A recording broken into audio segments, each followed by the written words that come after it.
ای که جهان زی تجلیت زیباست.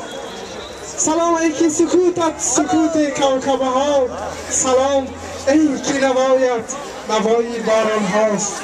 سلام و درود عرض میکنیم به هر یک شمایان دوستانی عزیز مخلصان صوت و نوا، یکایک شمایان را در این مجلس سالنوی در نزد ارچه سالنوی شهر خوجند خوش آمدید. نوری دیده و تاج سر میگویم. Hoje deita não? Morte de Gilka.